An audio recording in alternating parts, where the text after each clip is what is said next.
प्रणाम शिक्षक साथियों, बहुत बहुत स्वागत है आपका। ई अटेंडेंस का जिन्न जो है वो पीछा छोड़ने का नाम नहीं ले रहा है। कितने धरना प्रदर्शन वगैरह सभी होने के बाद भी विभाग है कि इस पर अड़ा हुआ है कि अटेंडेंस लगाना ही होगी। तो ई अटेंडेंस में नया अपडेट आया है कि ये और ज़्यादा अपडेट हो रहा है। कोई बहाना नहीं चलेगा। शिक्षा मंत्री जी ने क्या बयान दिया है, इन सभी के बारे में आज हम चर्चा करने वाले हैं। तो यहाँ पर शिक्षा मंत्री जी का कहना है कि अब नहीं चलेगा कोई बहाना, ऐप हो रहा है और ज़्यादा अपडेट।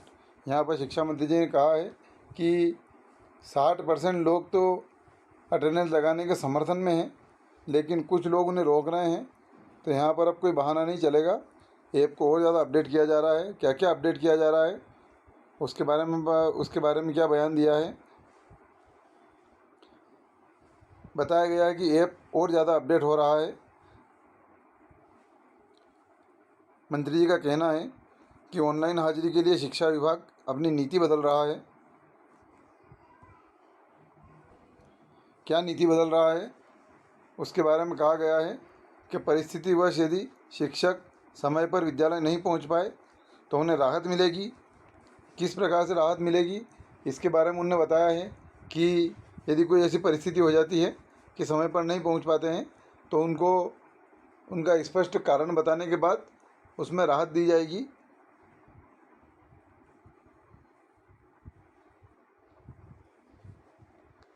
कारण स्पष्ट करने पर ही लगेगी उपस्थिति। यदि आप किसी दिन विद्यालय नहीं पहुंच पाए या लेट पहुंचे तो उस दिन आपको उपस्थिति लगाने के साथ ही अपना कारण देना होगा कि किस कारण से आप विद्यालय में लेट पहुंचे हैं। जब आप कारण देंगे तो यह जो है रिक्वेस्ट आपकी आपके संस्था प्रभारी के पास जाएगी। संस्था प्रभारी उससे सहमत होंगे तो ठीक है, नहीं तो उस दिन की आपकी उपस्थिति नहीं लग पाएगी। तो यहाँ पर यह आवश्यक है कि आपका कारण बहुत स्पष्ट होना चाहिए, बहुत ही वाजिब होना चाहिए। यदि आपका कारण स्पष्ट नहीं हुआ तो निश्चित ही संस्था प्रभारी को जवाब देना पड़ेगा, अगर आपकी उपस्थिति से वो सहमत हो गए तो। यदि आप संस्था प्रभारी हैं तो आपकी उपस्थिति को, कारण को अप्रूव रिजेक्ट करने का अधिकार संकुल प्रभारी का होगा। और आप संकुल प्रभारी है तो उससे ऊंचे स्तर के जो आपके अधिकारी हैं वो इसे अप्रूव कर पाएंगे। इसके बाद उन्होंने कहा है कि सिर्फ शिक्षक ही क्यों, जिला शिक्षा अधिकारी, विकासखंड शिक्षा अधिकारी और अन्य सभी अधिकारी भी ऑनलाइन उपस्थिति लगाएंगे। तो यहाँ पर उन्होंने अधिकारियों से लेकर भोपाल स्तर से, प्रदेश स्तर से अधिकारियों से लेकर विकासखंड तक के अधिकारी जो हैं वो भी अपनी उपस्थिति ऑनलाइन दर्ज करेंगे, आने की और जाने की। तो यहाँ पर और उसके बाद उन्होंने एक और बात कही है कि आवश्यकता पड़ने पर मैं स्वयं भी लगाऊंगा ऑनलाइन उपस्थिति। यदि शिक्षक की मांग रही, शिक्षक साथियों की मांग रही तो जिला शिक्षा अधिकारी और संचालक आयुक्त के साथ साथ यदि मुझे भी लगाना पड़ी तो मैं भी अपना ऑफिस में आने और जाने की उपस्थिति शिक्षकों के साथ लगाऊंगा। तो इस तरीके से बहुत सारी बातें शिक्षा मंत्री जी ने कही है। इसी के साथ ऐप में भी कुछ अपडेशन किया गया है। क्या अपडेशन किया गया है उसकी बात हम कर लेते हैं। तो हमारे शिक्षक ऐप में बहुत सारे नए ऑप्शन जुड़े हुए हैं। आपको ऊपर के कॉलम में नज़र आ रहे होंगे हमारे शिक्षक dashboard, notification, apply leave, leave history, apply training, training history, my profile और यूनिक आईडी। यहाँ पर एक ऑप्शन और आ रहा है समाधान सेवा।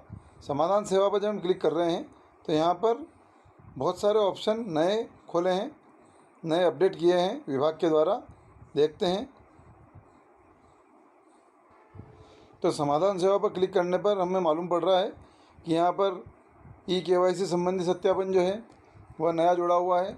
वार्षिक वेतन वृद्धि के संबंध में भी यहाँ पर एक नया ऑप्शन जुड़ा हुआ है, जिसमें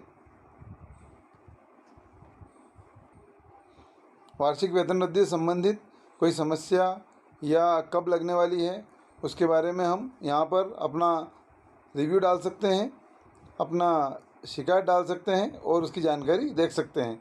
इसके अलावा एक और ऑप्शन नया जोड़ा है यहाँ पर, पेंशन प्रक्रिया संबंधित।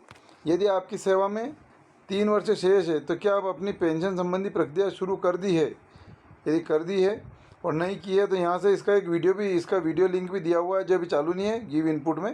तो यहाँ से वीडियो लिंक से उसकी किस प्रकार से करना है वो भी पूरी जानकारी हमें बताई जाएगी और अपनी पेंशन की गणना जो है वो यहाँ से शुरू करवा सकते हैं।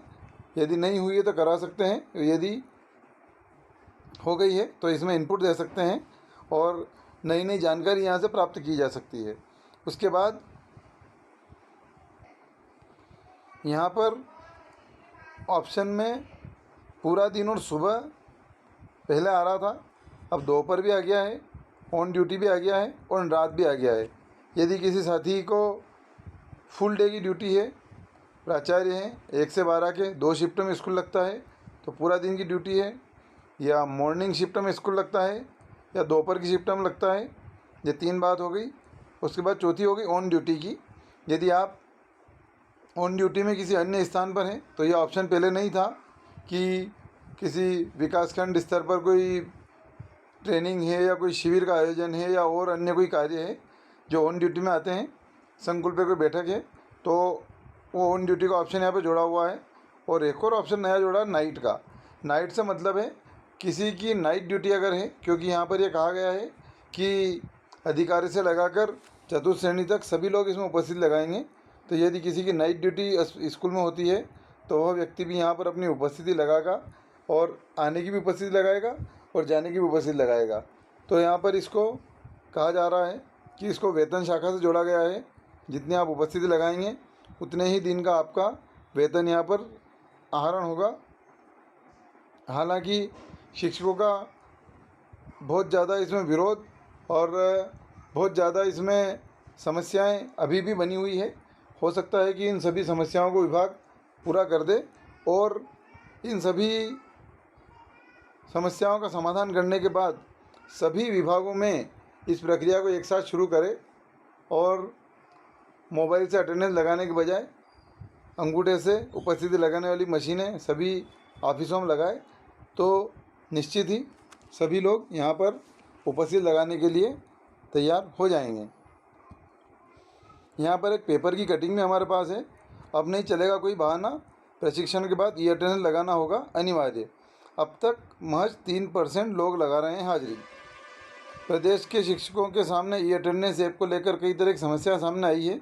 इस ऐप के माध्यम से केवल 3% शिक्षक ही अपनी हाजिरी दर्ज करा पा रहे हैं। पहले स्कूल शिक्षा विभाग ने कार्रवाई की चेतावनी दी थी, लेकिन अब स्थिति बदल गई है।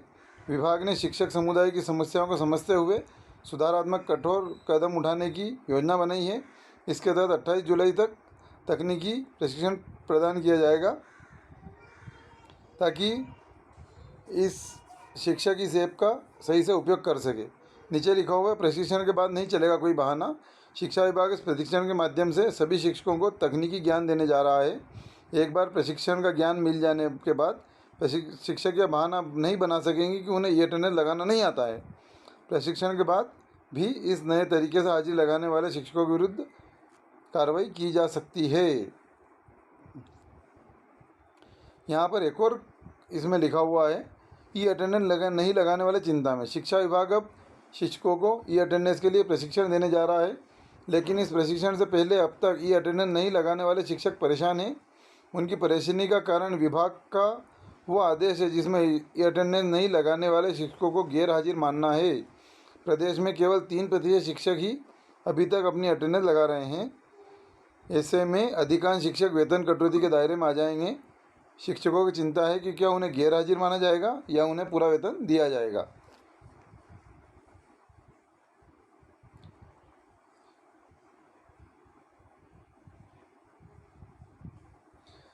तकनीकी खामियां इसमें कौन कौन सी है? 1 माह पहले तक ई अटेंडेंस ऐप से हाजिरी न लगाने पर कार्रवाई की चेतावनी दी जा रही थी, लेकिन जब 3,90,000 शिक्षकों ने इसे नहीं अपनाया तो विभाग ने अब सुधार की दिशा में काम करने का निर्णय लिया है। विभाग का मानना है कि ऐप में कुछ तकनीकी खामियां हैं जिनका समाधान निकालने के लिए विशेषज्ञों की टीम काम कर रही है। तो साथियों, शासन ये सोच रहा है कि शिक्षक बहाना बना रहे हैं और शिक्षक समझ रहे हैं कि अटेंडेंस लगाने के बाद कौन कौन सी समस्याओं का समाधान करना पड़ेगा। निश्चित ही आदेश जारी करना और अमल में लाने में ज़मीन आसमान का अंतर हो जाता है। तो यहाँ पर विभाग जो है वो सभी तरह की समस्याओं का समाधान करके सभी विभागों में एक साथ ये अटेंडेंस लागू करेगा, ऐसा हम चाहते हैं। धन्यवाद साथियों। आपको वीडियो कैसा लगा कृपया कमेंट करके बताएं। चैनल को सब्सक्राइब करें, वीडियो को लाइक करें। धन्यवाद। जय हिंद, जय भारत।